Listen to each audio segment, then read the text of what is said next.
Hello, everyone. Our team is part of the Rocket Propulsion Laboratory, a student-run aerospace club on campus working to further innovation in rocketry for the next step in human space travel.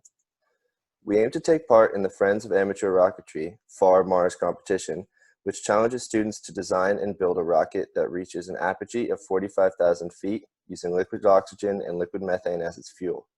However, before the rocket can be entered into the competition, a successful static fire test of the engine must be completed, and the engine's performance and safety must be documented and submitted to FAR. That's where our team comes into play. The electronics team is responsible for providing a control system for the engine, as well as a means to gather, transmit, and process data from the rocket engine during the static fire test. We split our project into three main systems: controls, sensors, and the graphical user interface, or GUI. The control system will be responsible for the electrical actuation of solenoid valves to direct fluid flow during the static fire.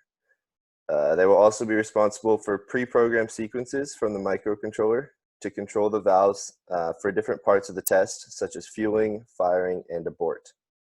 Additionally, they will be in charge of the REDS, or Rocket Emergency Depressurization System, a standalone system that allows emergency tank depressurization prior to launch required by FAR.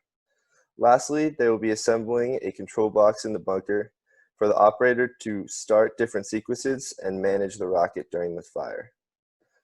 The sensors team will be responsible for measuring temperature, pressure, and force at various points on the rocket to collect data for FAR, as well as monitor the status of the system during the test to verify functionality. They will also be responsible for determining the proper method of mounting to collect data and calibration for high accuracy. Lastly, they will be in charge of programming the ADCs for conversion of analog sensor data to digital so it can be input and transmitted by the microcontroller. Lastly, the GUI must be functional and easy to read so the team can monitor sensor data remotely during the static fire test. And they're also responsible for data transmission. In this case, the communication protocols UDP and TCP using Ethernet to guarantee reliable data. Here is a functional block diagram of all the elements and interconnections of our system. First off, all the systems you see in the gray box are on board the test rig inside a specially cooled and dried housing. In green is the control system, comprised of the main microcontroller with pre-programmed sequences, a relay array to control the valves, as well as a power conversion system. The control box on the right will be composed of various switches to manage the rocket, as well as LEDs and an LCD to provide live status feedback.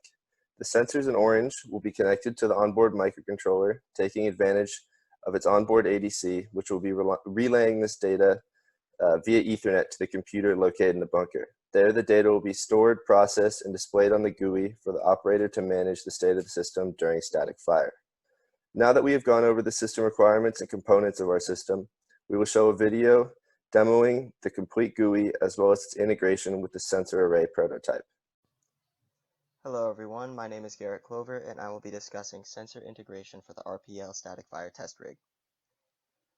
I will first go over the physical integration of our sensors and I will then demonstrate how the sensor works with the graphical user interface.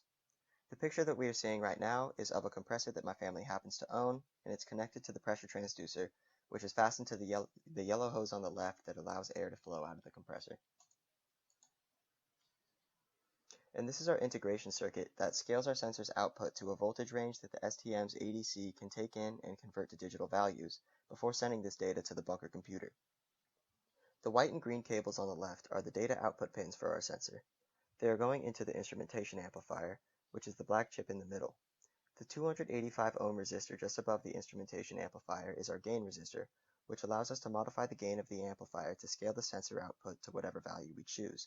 And we have selected this value to fit our ADC's input range. So on the right we have our raw data that is being read by the GUI. All of them are in int form. And then on the left we have our line charts. All of them are zeroed out except for the one on the top left because that is what our pressure transducer is feeding in.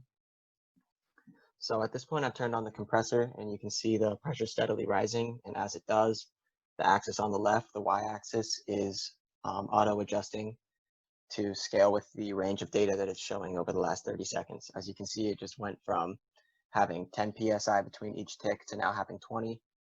And then I've turned the compressor off and I've just pulled the plug that is depressurizing that chamber. So it is returning back down to normal.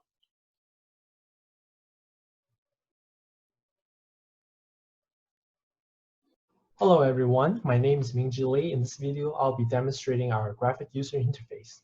This is the starting page of our GUI. In here, we need to properly set up the IP address and port.